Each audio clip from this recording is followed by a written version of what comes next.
So this was the first psychological model that I discovered, and that was when I was working with people with disabilities. So I think I must have been like 20 when I discovered this, and it blew my mind. And we think of it as so basic now, but I mean, I think this was like created in the 50s or something by Abraham Maslow. And this is called the Maslow's hierarchy of needs. But it blew my mind because I think it was the first time I realized that this human experience has pattern, that there was something that connects us all. There's something to work towards, that there is a pathway. It just absolutely blew my mind. And I discovered this in my previous career because this has been applied to business as well. Marketing and branding, and they've been able to apply it to lots of different things. Go for it. I was talking to someone about Maslow. She was a head teacher at a school for children who had been excluded, so excluded kids.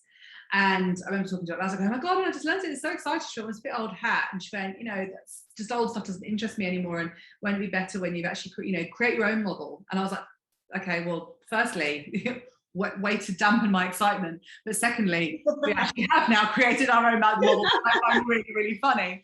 Which is in a triangle as well. There we go. Triangle, yeah. Clearly I had an imprint from Maslow. So basically the idea is that the triangle is, it's like a pathway. And that at any time, so the purpose of our life, of human life, of consciousness, is to self-actualize. So that's the desire to become the best that we can be. But we can't just do that. We have to have a few other foundations in place. So the first is physiological needs. We need to be able to breathe. We need, to be hydrated. We need to not be hungry. We need shelter. So we need to be safe. We need to have slept well. I mean, there's nothing like paying attention in a class or a cinema, and then you need a wee so badly at those basic needs. You're not going to take in anything. You can't listen to anything. You can't enjoy anything. You can't eat anything until you've had that wee. Like, you just can't. It just can't. I'm never going to self-actualize unless I have a wee. I'm never going to self-actualize unless I have a wee.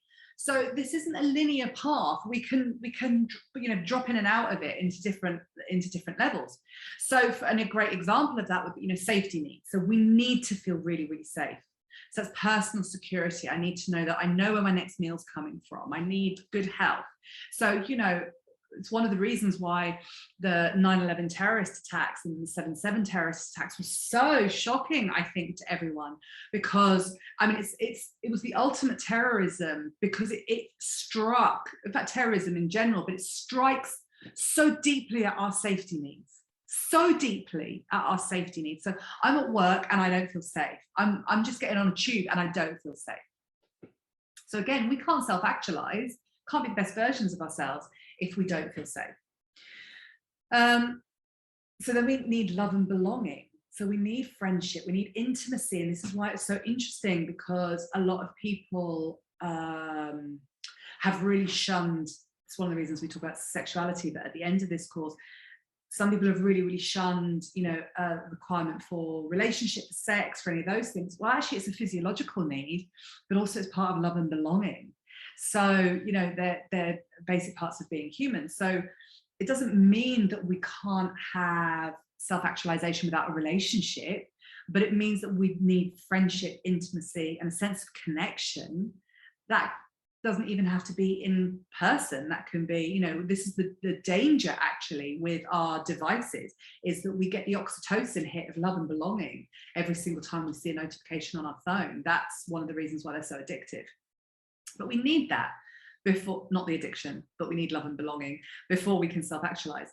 And then we need esteem. Now, I think a lot of us are actually stuck on love and belonging and esteem when we start to do this work. It's like, I haven't got any self-esteem. I don't love myself. I'm not free. I'm stuck in my conditioning. I don't have the courage. I don't feel recognized. I don't have, I have no self-respect. I have no respect for anyone else.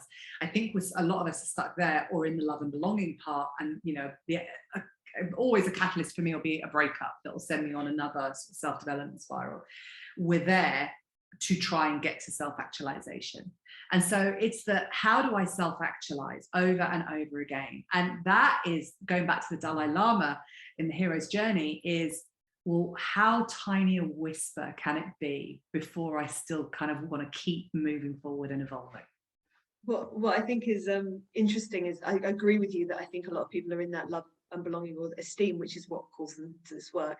And then this work starts to systematically unpick all of this, because I actually think Maslow is very, very relevant to this course. Because when I look at what we are going to go through, we are going to start unpicking what is safety, and when we can find safety within ourselves, then we have the courage to be able to unpick the safety that we label into our employment or our property or our resources. And so it enables us to be able to create the lives that we want and not to find the safety in the things that are outside of us. Yes, external validation is no longer required. And if we drop down to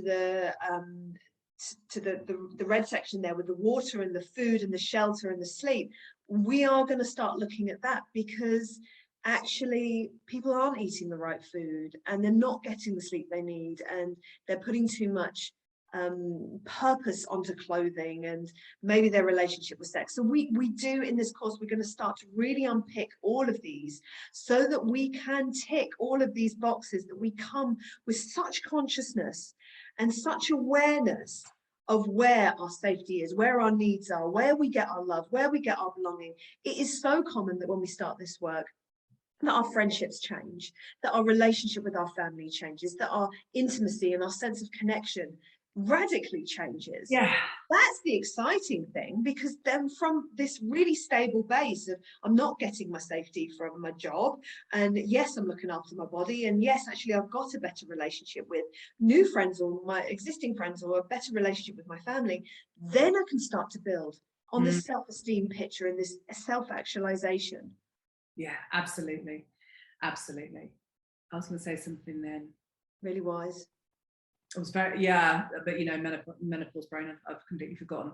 Yeah, I love everything that you just said. And there was something around, you know, we're so well known for all the work that we do on health. Like that's, you know, we're clinicians in health, but actually, ironically, whilst the main body of our work is in health and has been for the last 15 years, our job is to actually help people self-actualize. So the funny thing is that tiny little, you know, word food down the bottom, and then, you know, health in the safety needs is where the main part of our business is focused. But actually this work is what we're passionate about, but we can't get people into this work, to self-actualizing, until we've done the safety needs and the physiological needs, until this body is going to actually be functioning properly. We can't process what's going on up here.